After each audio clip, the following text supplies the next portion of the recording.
chair. So do we have any proposals for chair, Councillor Hughes? Steve Wade. Does that find a seconder? Second. Seconder, Councillor Franks. And is anyone else proposed as chair? No other proposals? Right, well, I'll take that as Councillor Wayne duly elected. Would you like to come and take the chair? There's no other proposals, so it's uncontested.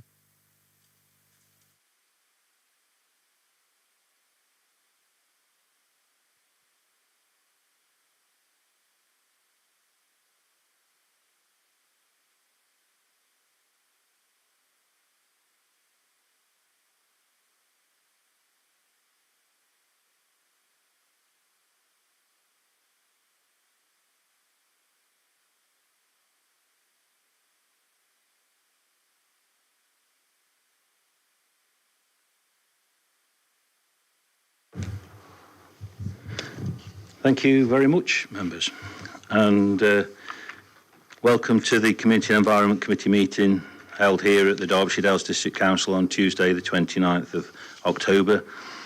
It's just gone past the hour of 6 o'clock in the evening. I'm Steve Wayne, and I'd just like to introduce you to Paul Wilson, Chief Executive, Kerry France Legal Services Officer, Manager, sorry, Tommy there who will keep us in check, Giles Dan and Laura Simpson, who's going to introduce the report shortly. We have no members of the public that I can see in the chairs over there, so I'm not going to go through the fire drill. I think we all know it. It's out there and onto the car park. So that's it. The first thing on the agenda is to have apologies for absence. Tommy, have we got apologies, please? Thank you, Chair. We've got apologies from Councillor Burfoot, Councillor O'Brien, Councillor Archer, Councillor Hobson and Councillor Linthwaite, and Councillors Bates and Hughes are here as substitutes. Thank you very much, and thanks to those who are here as substitutes. Thank you. The second thing on the agenda is public participation. It doesn't appear we've got any. Have you got any information, Tommy? No public participation. That's great. Would members like to disclose any interests in relation to the matter? Councillor Bates? I'm on the programme board for Ashbourne Reborn. And Councillor Lees?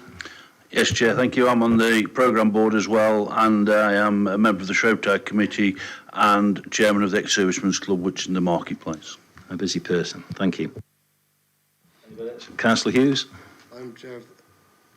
I'm chair of the programme board, and that's all. Anybody else who wishes? Councillor Dobbs? I'm also on the programme board. Councillor Bull? Yeah, a personal interest in the fact that my husband is on the board and he is a representative on the Shropshire Committee as well. So just making a personal interest to say that he's on that. Thank you. That's great. Thank you very much. So that covers that, I think. Yes. So we now come to the one and only item on the agenda, which is the Ashbourne Reborn programme. And I'm going to ask Laura to introduce that, if that's all right with you, Laura. Thank you. Well, I'm actually going to pass straight to Giles to introduce. He's got the nice front section, and then I'm going to do the difficult wordy bit in the middle. I will ask Giles to do the easy bit, and you can come and do the more difficult bit. Thank you very much. Thanks, Mr. Chairman. And just thank you to members for coming together tonight, because it's a special meeting, because we couldn't get everything to you before tonight in terms of this important programme for the council. So we've got a few slides to work through, and you're going to hear from 3 speakers before we open up for questions. I'm going to just give you a brief introduction to and recap of Ashbourne Reborn. Laura's then going to pick up on the programme update, and then our chairman of the Ashbourne Reborn programme board, Councillor Hughes, is going to make a brief statement. And then we'll get into questions. So just to kick us off, I just wanted to remind members of the extent of the works under Ashbourne Reborn. So you won't be able to read any of the street names there, but I'll just walk you through it. So from the bottom right, the blue section upwards, we start at the top end of Compton, work up Digg Street, and then we turn right onto St John Street, and then left up Buxton Hill with some works, as you can see, which continue along the eastern section of St John Street. So they comprise the substantive highways elements of the scheme. So that's where you're going to see the curb lines rather narrowed, footways brought in to give more priority to pedestrians. You've then got other works along Station Road, which is bottom left, which run on to Church Street. And you'll see there, I've done my best efforts to show where the Link Community Hub is in blue. So that's the Methodist Church, which is going to become basically a multi-use community venue, 350 performance venue, workspace, meeting room space, plus residential accommodation for tourists. So that will all be part of their scheme. So in terms of the public realm spaces that wrap around those, we've got top of the screen in yellow Marketplace, so a regrouting of the Marketplace and repair as required. We then work down to the area called Victoria Square in between the buildings around it. And then to the right, we've got Horse and Jockey Yard. Below that, Shawcroft Car Park, which is the long linear section to the right-hand side of your slide. And then we've got Shrovetide Walk at the bottom off Compton. So that's just really just a reminder as to what the scheme includes. So in terms of scale, we've got around about 8.8 million attached to the Highways and Public Realm scheme, and just over 7 million attached to the Link Community Hub project. So that's around £15 million worth of expenditure. 13.3 million of that is levelling up grant funding. So that's from the government. So I'm just going to give you a virtual tour of Ashbourne now. I'll get this to work.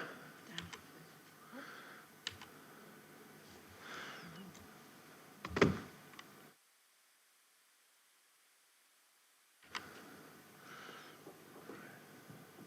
I need to move, Tommy?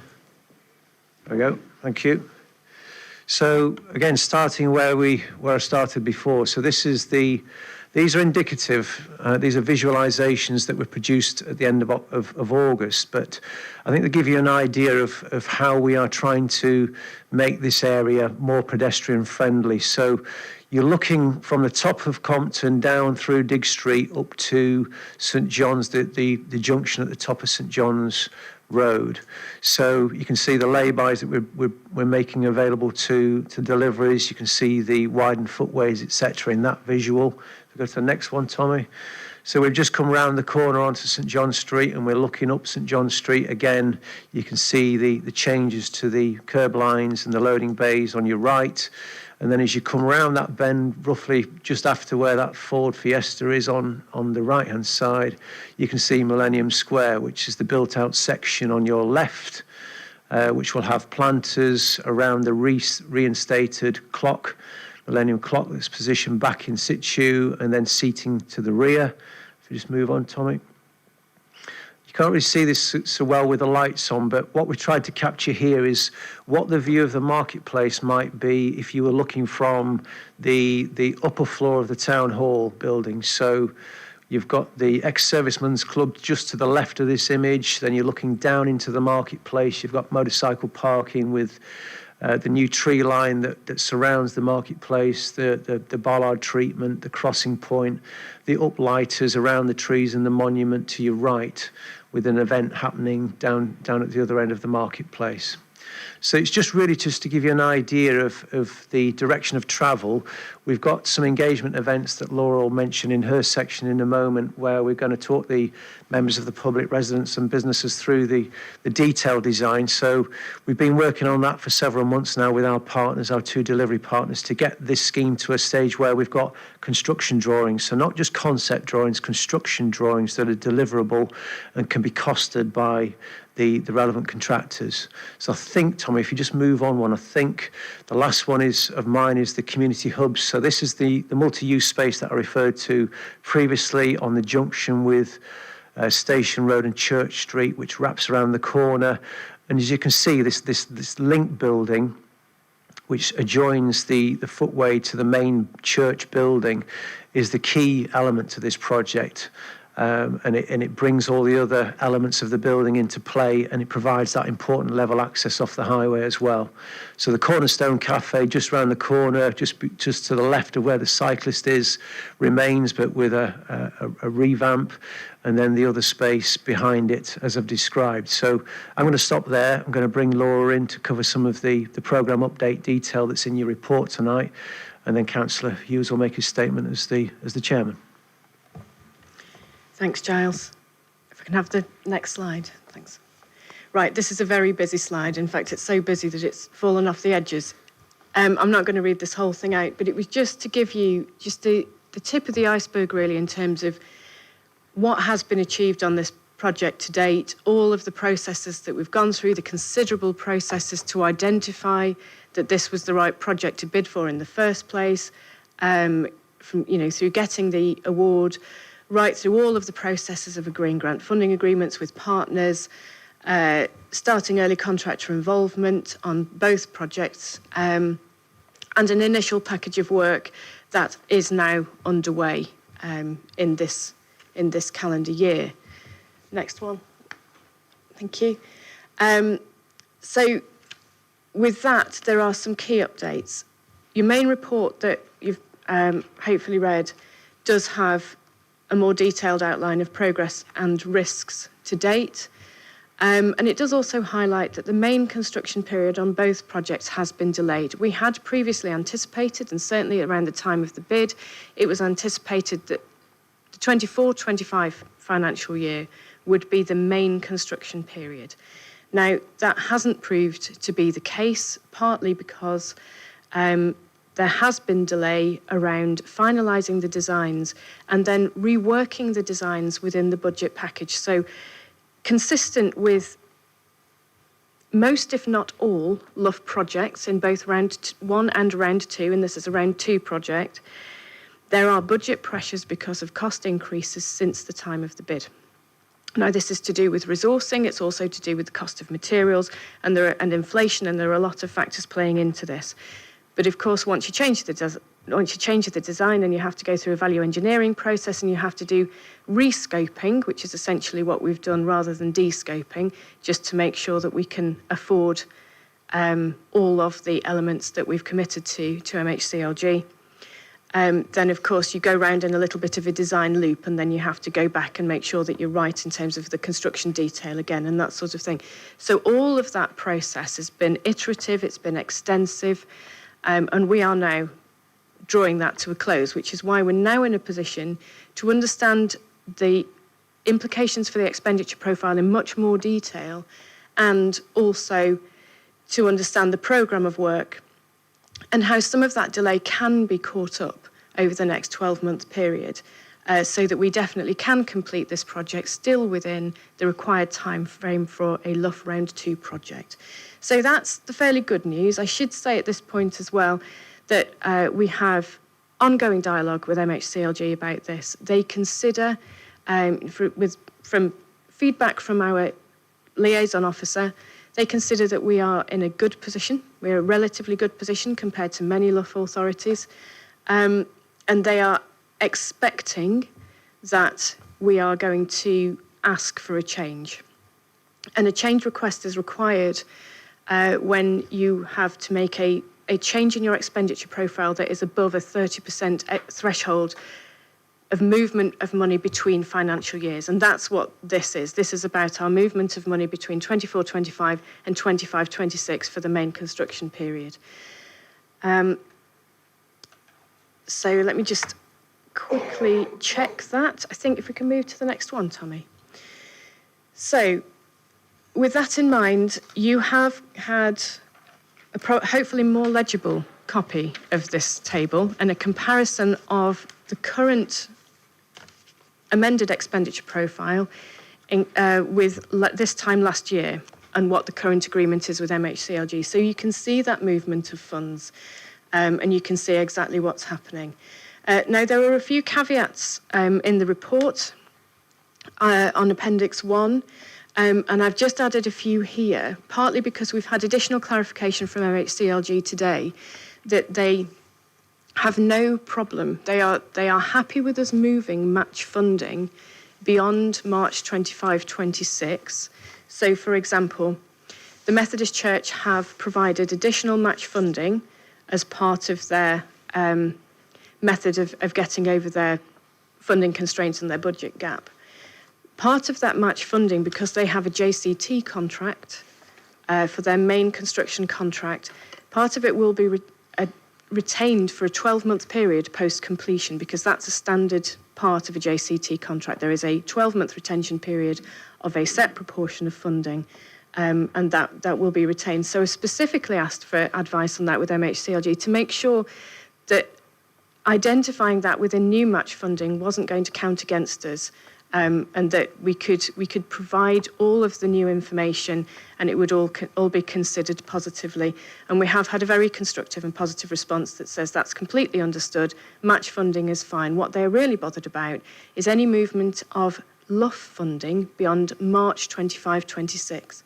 And just to recap on this, we are not proposing that, we're not suggesting that in any way. We have actually provided within this expenditure profile that we've agreed with partners almost a risk-averse version, where we've gone to partners, we've looked at their first version of it and we've said, OK, are you sure? Do we need to move a little bit more into Q4 25-26 to allow for lag in invoicing, just so we've got the most realistic version and we can make sure that we get as close to it as possible in reality when we're then reporting to MHCLG. That said, we are working right up to the minute with partners to try to make sure that this information is as correct as possible. We have pushed back again a little bit just in terms of this quarter and this current financial year to make sure that we are correct with our in-year estimates and we can really get all of that money out that's currently profiled for Q3 this year out before Christmas, because essentially there is Q3 is always a little bit more constrained because of Christmas closure periods in various partners and places of work.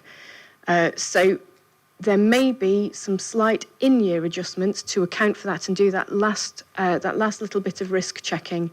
But we believe that the annual profiles, the profiles for the financial year and the totals for the financial year are right, and as based on the information we have, and are represented here appropriately.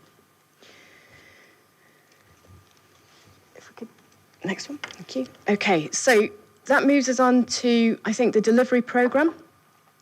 Just to identify again all of the work that really reassures MHCLG that we're in a good place and that this project is well advanced. So all of the church functions have currently been relocated. They are doing a lot of clearance work through volunteers and also specialists such as organ movers and that sort of thing to make sure, especially within their listed building consent as well, that they are doing everything that they can to retain as many of the original features, put those in storage, bring them back afterwards. And a lot of that work is already ongoing. We have initial and preparatory works as well for highways and public realm. You may have seen Henmore Bridge parapet work is ongoing. There's a little bit of a photo there that Anna, our comms officer, took recently. And that is a precursor to work that will also be happening on the adjacent site at Shrovetide Walk, where there's some preparatory work to happen, hopefully over the next fortnight, just to level off some of that area and prepare it for a more substantive start in the new year. The compound will be set up before Christmas on Fishpond Meadow, and some final surveys just in preparation for the work will be carried out because some of the very detailed surveys have a very finite and quite short shelf life, so they need to be brought right up to date just before we get spade in the ground. So we're on track for progression to main contracts in December 2025, so this December, with start of main works in January. Main construction is to end for both projects by the end of December 2025. The Methodist Church will have partial occupation from partway through the calendar year next year, and they will finish their work using their match funding a little bit later but all of the commitments to MHCLG will be met. Tommy, thank you. So next steps. Public engagement is planned for the 3rd of December. By then, we will have updated versions of the visualisations that Jai showed you earlier that then reflect the absolutely latest detailed design and what's actually going to be delivered. They will be accompanied by drop-in sessions on the 26th and 28th of November, just in case people can't get to the 3rd of December. We want to maximise the amount of people who can get their questions answered face-to-face. So both at the drop-in sessions and the public engagement event, there will be a panel of representatives to answer technical questions and other questions that people might ask about the general requirements of the scheme. There will be ongoing engagement through a town centre location, a drop-in centre during the work, and we're also going to make sure that we are very up-to-date with social media, and there is a new website, which actually you can click into that, Tommy, if you possibly would. There's a new website with partnership branding where it should be a one-stop shop for any information that people need to know about Ashbourne Reborn. So that works and is interactive. It reflects the hard work of all of the partners. It has latest news, and Anna, our comms officer, works very hard to make sure that that is absolutely up to date at all times. Sorry, Tommy, thank you very much. So, with all of that in mind, we are now in a position, subject to approvals this evening, to provide information to MHCLG. They have offered to look at drafts in advance of a full submission. So we potentially can submit something as early as tomorrow for a very quick review, although that won't have all of the narrative around it. It would just mostly be based on principles and key numbers and any quick advice that we can get. We have also been told as of today that the previous quarterly monitoring return form that we would have used is going to be updated. So of course there'll be a little bit of a job to update that form as soon as we get the new one. We're assuming it might be as early as next Monday, but we do know that they did say it wasn't going to be issued in advance of the autumn statement. So we're a little bit beholden to their timing there, and you'll notice that I have highlighted that in the risks. So we'll submit the new quarterly monitoring return as early as possible, hopefully next week. And if that cannot be accelerated in the way our contact at MHCLG hopes, we will also then submit one of the previous methods of change request, which is a project adjustment request. It's a bit of a different form. That one can go in, and the idea is that we help them to make this decision as quickly as possible, and then that gives everybody comfort to proceed absolutely into their main contract so that we can have spade in the ground for the main construction period on the 6th of January. And if anybody's wondering why that looks like I've finished on a cartoon, that is a nice image that is being updated to be nice and user-friendly. It is the base of it is on the notice boards that are already out in Ashbourne that are being updated. And as part of the scheme and as part of the public engagement, we're going to annotate one of those so that people can understand what's happening and when, and they've got a really good idea of where it is around the town. There's many different mechanisms we're using, but hopefully that one will be a little bit more user-friendly than some of the starker plans that sometimes get used. And I think that's all I have. Thank you very much. Councillor Hughes, are you going to enlighten us further? I'm not sure I'm going to enlighten you. I'm going to say some words. Excuse me. I'd like to welcome this report and this project update. The project has reached that point where sufficient work has been done to put spades in the ground, and I look forward to work on the Link Community Hub in the Methodist Church starting on the 11th of November, and serious public realm and highways work starting in the new year. Although work on Henmore Bridge has already started, as you have seen. That we've reached this point is a credit to Laura Simpson and Giles Dan. They have overseen the work undertaken by Derbyshire County Council and the Methodist Church to bring the project costs into line with the funds available, while still maintaining a contingency buffer and an eye to the completion date. It has not been easy to encourage and cajole the various parties to make design compromises to bring estimated costs into line with funding, and the project timescales still allow for completion within the same accounting period as was originally planned, with just a minor movement of works from one quarter to the next. It is also a credit to the County Council team, the Methodist Church team, Ashcombe and Ashbourne Town Council, and the Ashbourne Town team, who have worked with our team very constructively. While Derbyshire County Council and Derbyshire Dales have provided some funding to the project, I would like to single out the funding pledges from the Methodist Church, the Town team, Ashcombe and the Town Council. The last page of the report shows their contributions. The Methodist Church this year has increased its contribution by £687,000 to a total of £2.1 million. The Town Council has increased its contribution by £36,500 to over £100,000. And Ashcombe is pledging to contribute £48,000. These contributions demonstrate the commitment to revitalising the Ashbourne community and the Ashbourne economy, the Ashbourne business community and the Methodist Church, and I thank them all. Laura has described the difficulties of accommodating the change processes and requirements in MHCLG.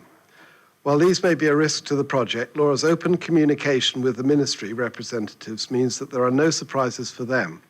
Early on, Laura involved representatives in some of the design decisions, and this openness means that MHCLG has confidence in the programme team and our ability to manage the programme. In closing, I would like to thank all parties involved in the programme for their cooperative and constructive approach, which has led us to this point where we can anticipate the beginning of the main period of physical work in Ashbourne early next year. Thank you. Thank you very much. Giles, those were the three speakers? We were indeed, Chair, so we're ready for questions. Right. So does anybody have any questions? Councillor Whitehead, please. Thanks, Chair. Good evening. Thanks for the report, excellent report. I just wonder whether you could just take us through the expenditure profile in a little bit more detail, because it seems a 46% change is quite remarkable in a year, isn't it? And I just wonder whether we can understand what that is. And I also note in the report that the financial risk is still determined as high. So it'd be interesting to hear about the mitigations we're taking. And also, my last part of the question is, I'd really like to know what the impact is on the budget of the district council in terms of this 46% change, because I just want to know what that risk is towards us as a council, because it not only impacts Ashbourne, it will impact every ward if there is a risk to this kind of being too high. Okay, thank you. I'll start. So I might take the last part of that question first, if that's okay. And I would say that the risk to the district council has not increased. What we're looking at the moment is just confirmation from MHCLG that they are happy for us to proceed exactly as we were before, just moving some money between financial years. As I said, they'd established tolerances and thresholds of a 30% within which you could move anyway. We just know that this is more than that, and therefore we have to go through an official procedure. Or I say that, we had assumed we were going to have to go through an official procedure, but it seems that this is now so commonplace across all of the local authorities that they are just looking to agree this through the next quarterly monitoring return. The issue for us is we need to accelerate that process because of our time frame. So they consider us low risk, but we need to work with them to provide an outcome sooner rather than later. So, for example, if they do everything with the quarterly monitoring returns, they don't issue those forms until Monday. They usually give you 3 to 4 weeks to fill them in and then submit them. And after you submit them, they will have a review period. So it's unlikely that if we go through that long process, that we'd have an outcome potentially to as late as January. So, in terms of risk and exposure to us, it makes no difference. Our match funding contribution has not changed. It's just getting that agreed because, of course, we are the accountable body and the agreement with MHCLG is with us. We have grant funding agreements with both of the projects, and those set out all financial circumstances, including a circumstance where government funding suddenly dried up. Now, that's not one that anybody's envisaging. It's not one that anybody can recall ever happening on a project of this nature, particularly one that's as progressed as this, where there is a meaningful start already that has been made. But there is a facility in there in terms of how that would be managed with the contractor, and that as soon as government funding dries up, that the district council is not obliged to provide any further funding. We would just work with our partners to close down the project. Again, we do not envisage that that is a scenario that is going to happen, that is likely to happen in any way, but we have made provision for all of these circumstances anyway. So I think, does that fully answer that last bit? Yeah, I think you're answering most of the questions. The clarity I wanted was what was going to be the impact on us as an authority. So you're saying zero. So I'm absolutely happy to hear that. So what I suppose I'm interested in is the cost change, the 46%. Kind of why has that gone up so much in 1 year? Because we're actually over the hump of most of the cost of living increases. So the fact that it's gone up so much in a year is quite surprising to me at that level. I think if it had been a year ago and you'd come to us and said, then I probably would have been absolutely accepted because the cost of living increases. But the last year we've not seen, it's calmed down a lot. So I'd like to understand the clarity around the 46% increase. And then also just, if it's not liable to us, which is fantastic, where's the extra money come from? Because that wasn't the original amount of money, was it? No. So the first part of the answer is it's a timing issue. So because of the inflationary pressures, the cost increases, materials and resources, and consultant support, all costs went up quite steeply almost immediately after the bid was submitted. And again, that hit all local authorities, and they've all had a difficult exercise to fulfil around that. While the cost increases happened then, until we had gone through the detailed design process to get ourselves finished of REBA Stage 3 and through REBA Stage 4, we couldn't then work with the contractors to have a final target cost and understand exactly the extent of the issue that we had. So once we'd got that, and that was early this year, had everybody been in budget when we got to the last quarter of the last financial year, so January to March this year, if everybody had come back and their target costs were in budget, we'd just have carried on, and that profile would have been more or less what was originally shown. That's not happened, and essentially what we've had to do is an additional 6 months of iterative process to say, okay, well, how do we do this? What can we do? Where can we make some savings in terms of materials? Where can we be clever in how we do this? And so you'll notice in the report, I make a reference to considering full rather than partial road closures. That compresses the programme, but it also makes savings in terms of fees and that sort of thing. So it was that period of understanding the implications of those cost rises and then reworking the designs to make sure that we still had a package that would deliver against MHCLG's, our agreements with MHCLG in terms of outputs and outcomes, that has taken that time. And also, due diligence in terms of when you can enter into contract and having this certainty. So now this is the last link in the chain that we need just in order to get those final approvals and get going. And the money, the money is secure. So the original match funding package, as we understand, is all still there. And we have front-ended the expenditure of LUF because that's the bit that MHCLG are much more interested in. So they would like us to use their grant funding first and match funding later, as far as possible and where that is rational. But the difference in cost that you can see there, the numbers that I have given you are the numbers after we've had additional pledges. So the Town Council, for example, when we realised that there were going to be extra design costs on Millennium Square, to take that design from where Guy Taylor Associates had got it to full construction detail, the Town Council very kindly agreed that they would foot part of that additional bill. So they agreed up to an amount of £35,000, and they also pledged an additional £1,500 to make the area of Millennium Square good after they had demolished the old person's hut. So that it would be safe then for the Shrovetide Games. So that is money that has been pledged and agreed by the Town Council, and is just for the County Council to draw down. You know, that's an agreement between them, but it all counts towards that overall cost increase and budget increase. In fact, is what we're really reflecting there.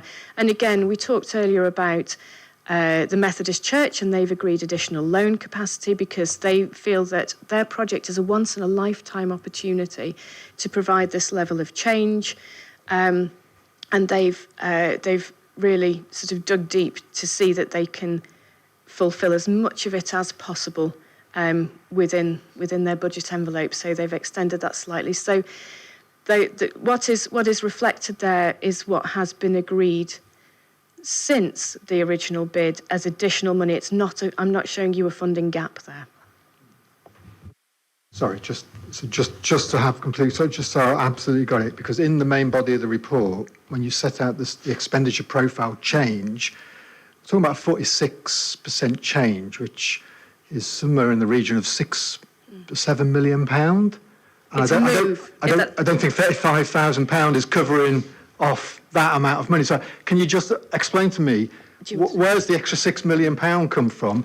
Have the Levelling Up Fund very graciously said, oh, well, it's not enough, we're going to give you £6 million more for your... I'm just trying to understand where that extra money's come from. Or am I completely misreading the 46% change? Because If I can, Chair, just to come back to Councillor Whitehead on this one, just to be absolutely clear. So there's two issues here. One is the increase in costs on the two projects. So round figures, the Highways and Public Realms scheme has gone up by roughly 1.2 million. The Link Community Hub project, these are the estimate costs, has gone up by just under 2 million. So they have gone up since the original bid was submitted, and that's down to the reasons that Laura's described. The 46% is simply when the LUF grant expenditure is now going to be incurred. So it's moving from one financial year to the final financial year, which is a 46% uplift in the spend in that final year. So it's not additional grant. There's not a £6 million gap in the programme. We've worked down those estimates to try and get them back into budget, as Councillor Hughes mentioned, and we're close now. We're not quite there, but we're getting close. But the change request that we have to go through with government is because we said back in 23-24 we would spend X in 23-24, X in 24-25, and Y in 25-26. Because that has been changed beyond 30%, we now have to get their agreement to change that. So if we're at 29%, we wouldn't have to go through this process. We would crack on. But because it's more than 30%, we have to go through and get government endorsement to the process. So that's where we are. And bottom line in terms of the shift is that because both projects have required further detailed work to finalise the design and at the moment refine that design down to a manageable, deliverable cost, then that means the process to develop the projects before we can start delivering the projects has been stretched longer. And therefore we have to shift more money into the final year. So the final deadline for LUF grant spend, not the match funding, as Laura says, for LUF grant is 31st of March 2026. So we're trying to give ourselves a buffer to spend that money before the end of the programme. Thank you, Giles. Okay. well, I think the bit I'm struggling with, because I understand this about front loading the money, and you're referring that the 46% is about front loading the LUF funding. But even in your own table, you've got additional expenditure there of £6.1 million, which doesn't have LUF attached to it. And £6.1 million is 46% of the total amount. So that's the bit that's just not very clear on your little chart. So what's the £6.1 million? it's the movement of funding. It's not additional. It's just the amount. It says of funding additional. It's the additional expenditure in 25-26. And I apologise for any ambiguity with that. So we're not supposed to add this column up? No. So I would advise that you set out your charts a lot clearer than this in the future. Councillor Whitehead, can I just say that it's been out for a week, and I know some questions have been asked in that time. You made your point, so I think at the end of the day, if we can just move on to other questions. Well, with all due respect, Chair, if we've got a doubt around £6.1 million, I think I have every right to bring that up and ask for clarity in the meeting. I don't expect to be told off for scrutinising a paper in the right way. And I don't think my questions have been unreasonable in any way. Have I said that, Councillor? No, but you're just I'm trying not to going to. down. Can you just hang on, please? I'm not going to engage in an argument with you because it's not right. But the situation is the officers have put the report in, and all I'm saying is we could have asked those questions earlier on. That's all I'm saying. You've asked some very valid questions, and I think they've been fairly well answered. I understand what you're saying about the 6.1%, so I want to draw a veil over that if we can, please, and be friends again. And I'm going to go to Councillor Chapman. Thank you very much. Well, you'll be glad to know my question's a lot simpler than that. Paragraph 212, I'm intrigued by hostile vehicle mitigation. I'm really hoping that's not another term for speed bumps. Thank you. Who's going to answer that one? Do you want to do? I'll take that one, Chair. It's I'm sure members will have heard of something called Martin's Law. It's not actually a law yet, but it's a bill, and it's been going through the previous government processes and now the current government processes. And we understand that it will come into place at some point in the near future. So when we put the scheme together, and when the scheme was reviewed at planning stage, the police commented on the list of building consent for the marketplace in particular being a concern in terms of a potential, the potential for a hostile vehicle threat if we're going to try and make that area, that space, open for events and activities that are going to generate significant footfall. So on the back of that question, we've engaged, I say we, the County Council as the delivery lead for the Highways and Public Realms scheme, have engaged a specialist consultant to look at the marketplace, but also the other public realm areas that are shown on the plan at the start of the meeting, and asked them to essentially risk assess those areas in terms of such a threat. Now that might be a vehicle used as a weapon, so literally a vehicle that would drive into a space with people in it, or a vehicle that could house some kind of explosive device and be parked in the vicinity of such an event. Now, the bill has various thresholds attached to it depending on the size of your event, and what we've asked the consultants to be very, very clear about is what are your recommendations day to day versus your recommendations for large events. What they seem to be saying, what the emerging report seems to be telling us, is that day to day, then normal rules would apply, i.e. you should take normal precautions, but you wouldn't require hostile vehicle mitigation on a day-to-day basis. However, if you were to have an event on the marketplace, using that as an example, then that should be a consideration if your event is significant. So the next stage of the work is to say, okay, if those are the recommendations, what type of measures are going to be required to protect those spaces? So the two spaces that seem to be emerging are, one, the marketplace, and potentially Shrovetide Walk, which you can access via a vehicle off Shorecroft car park, and potentially if a vehicle was to mount the curb off Compton. So we've asked them to specify what would be required. Obviously, cost is an issue, going back to Councillor Whitehead's point in terms of mitigating cost. If the consultants come back with significant measures and we can't mitigate those down to a proportional response, and we've used that word very deliberately throughout this process in the brief and all of the meetings we've had, this is not Leeds city centre, this is Ashbourne, a small rural town. So what you come up with needs to be a proportionate response for the town centre, and it needs the town centre to operate. We've got in the marketplace businesses all the way around it. We've got, I think, 5 pubs in that location that are taking regular deliveries. It has to work for the town centre in the setting that we have. So where we are is that they've done their initial assessment, they're now doing the detailed assessment, and then they will provide their recommendations to the partners. It'll be then down to the board to decide what proportionate measures we need to introduce to the scheme. And the bottom line is that they will need to be costed, so that will be an additional cost. That is a risk going forward. We don't know if that's going to be a small cost, a large cost. Hopefully it'll be somewhere in between, which is proportionate to the risk.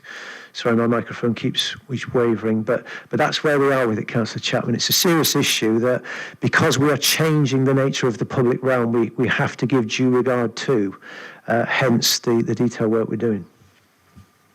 Okay. Thank you, Chair. Thanks, Giles. I withdraw my flippant remark about speed bumps, and such is the world in which we live.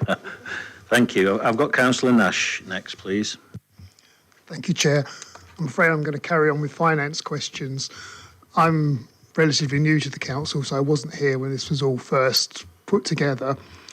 You've said that our costs won't go up. So can you tell me if the £40,000 that we're contributing covers all our internal costs as well? Laura, sorry. Thank you.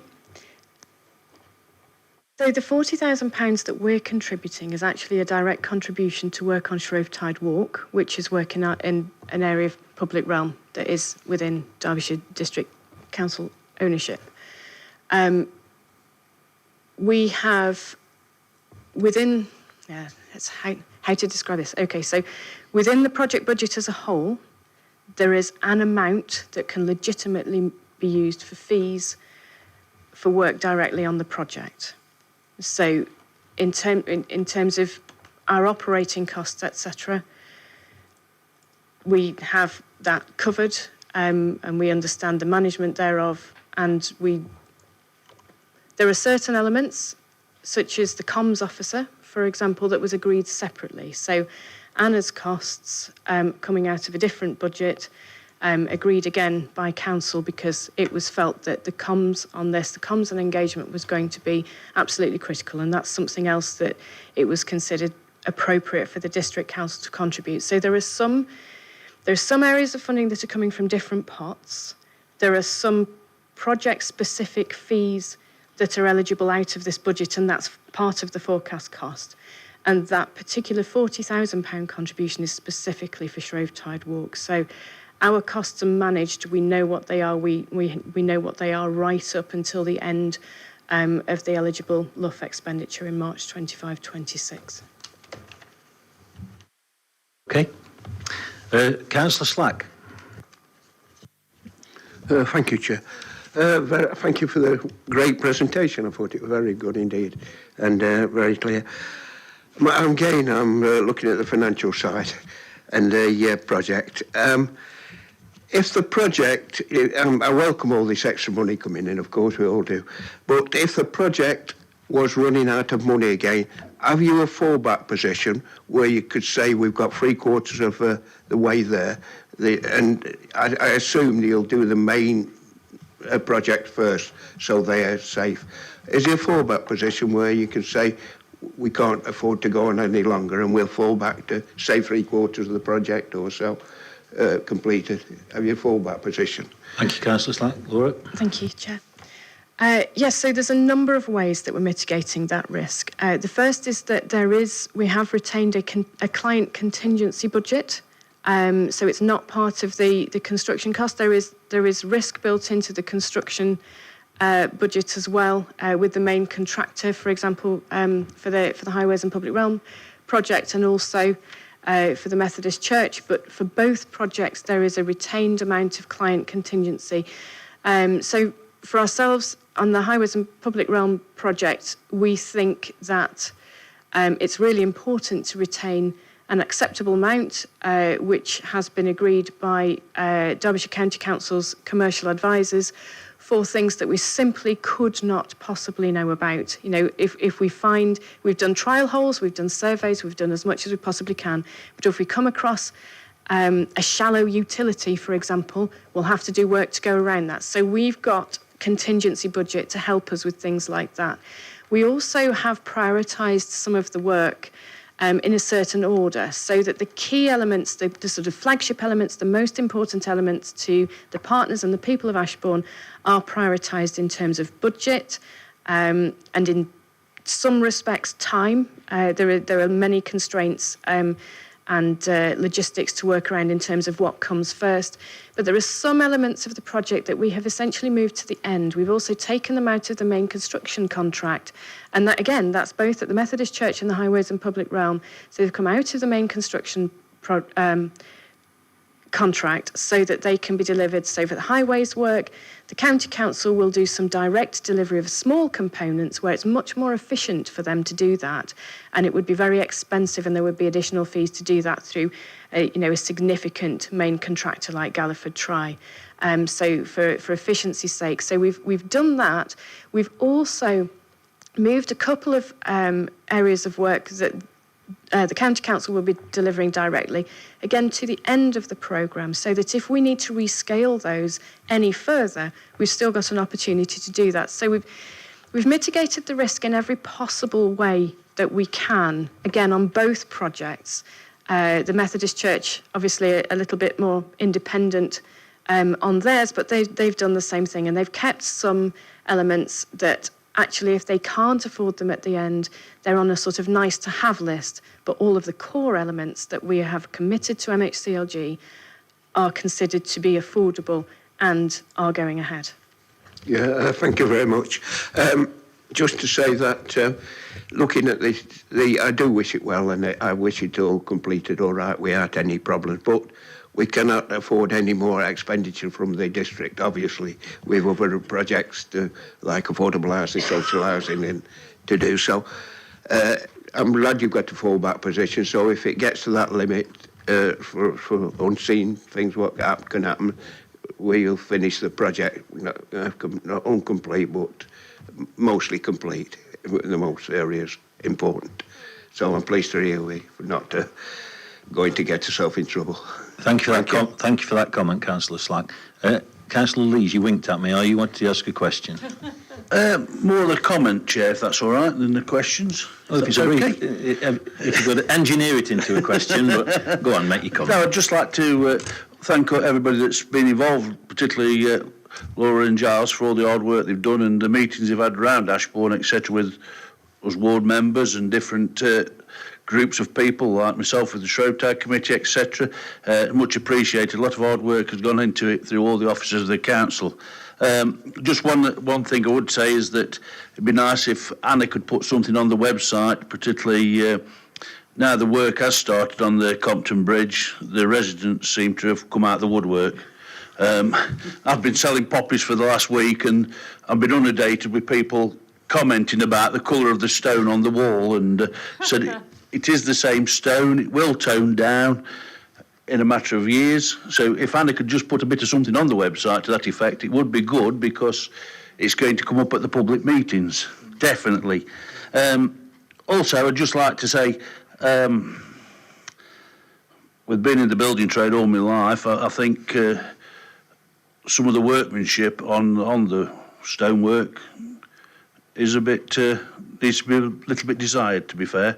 I think it could be better workmanship, so I think there needs to be somebody to, I don't know if they've got a project manager watching over them, have they, Laura, on the county team or not? I don't know, but it's just as the workmanship doesn't look quite as good as it could be. So your questions basically are, can you please have a look at the workmanship? Yeah, can they do it again and do it right? I'm sure the answer will basically be yes. Okay, we'll move on to Councillor Franks if we can. Thank you. Yes, thank you for your presentation and the slides. I think they're very informative.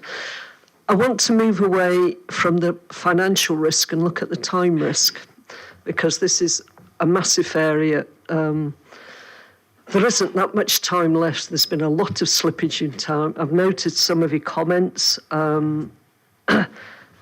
about the MCH whatever and the risk that they're going to delay things as well. So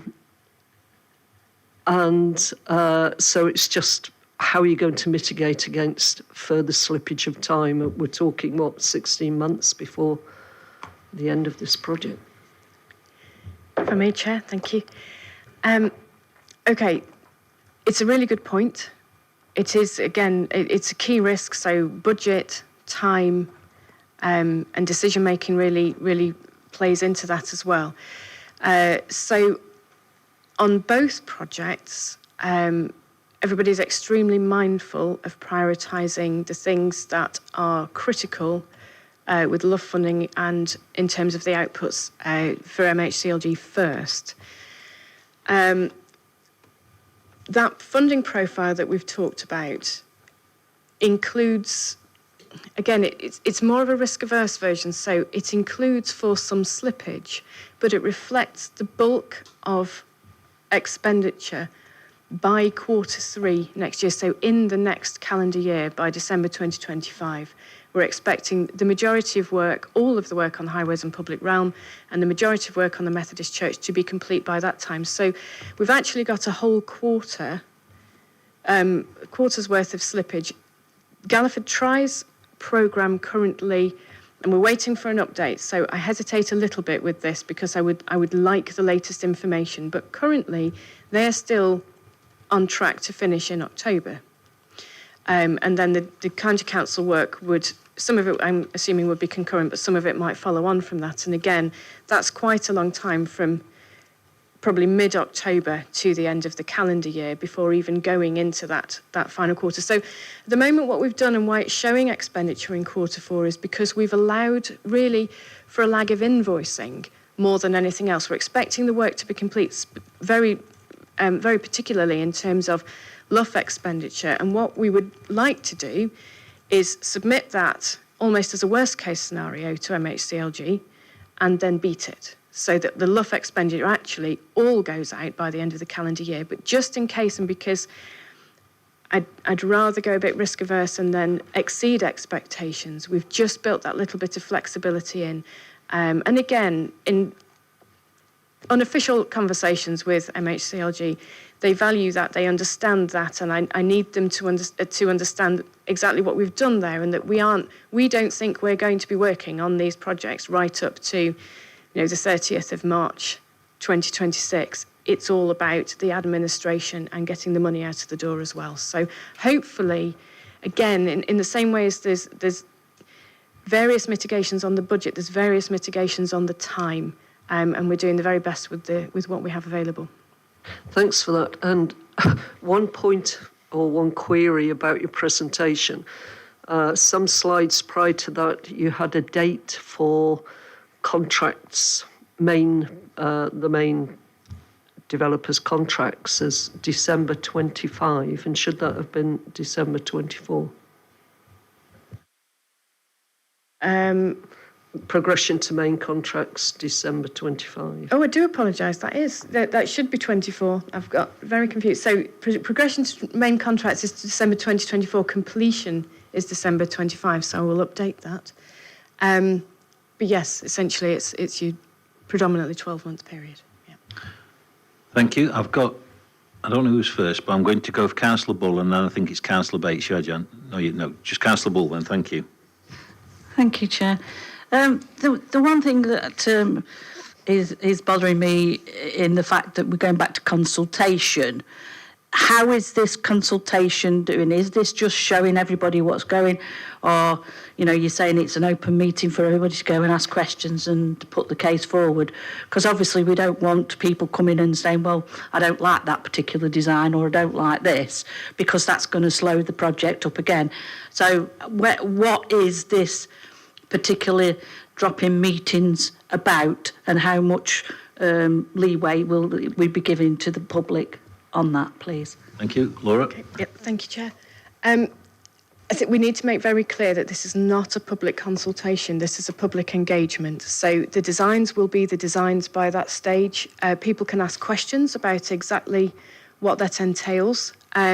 we're hoping that people will use the sessions to ask questions about the outputs and the outcomes and what it's going to mean for them, but also really practical questions about road closures, the construction period, how they can engage with us through the construction period, and logistics through all of that work and disruption that will inevitably happen in Ashbourne, but we hope to mitigate as far as possible.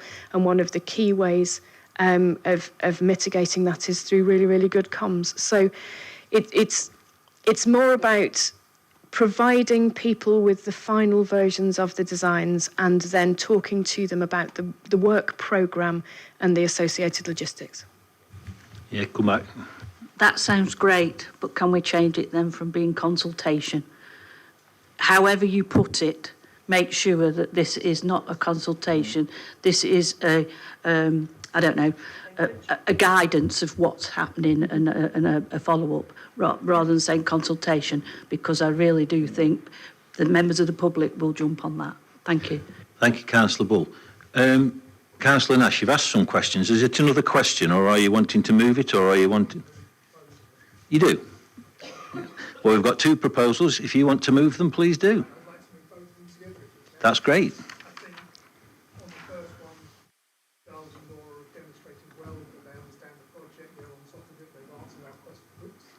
They've answered our questions. Do you want me to start again? No, good stuff. And on the second bit, the urgency to get approval to move forward is obviously pressing, and they need our permission to do that, otherwise we wouldn't be here tonight. And I'd like to propose the motions, or the recommendations are accepted as written. Thank you very much. Does that find a secretary? Councillor Dobbs, you did indicate. I'm happy to second that, and to echo what's already been said by Councillor Lees, to thank Giles and Laura for the work with the many stakeholders in Ashbourne. This has evolved over a significant period of time. It's got a very large number of moving parts, and there's been some setbacks which have nothing to do with this council, really. It's just external circumstances. And to bring it so well to this point, I'd like to thank them both for what they've done. Thank you very much. So it's been moved and it's been seconded. We'll go into debate now. Is there anything anybody else wishes to say, or do we wish to go to the vote? Does anybody wish to say anything in debate? So if that's the case, then we'll move to a vote. So recommendations 1 and 2, all those in favour, would you please show? Thank you. Unanimous, that's carried. That's carried unanimously. And that ends the business for this evening. And thank you very much. And thank you very much for taking the time to come and present it. Thank you.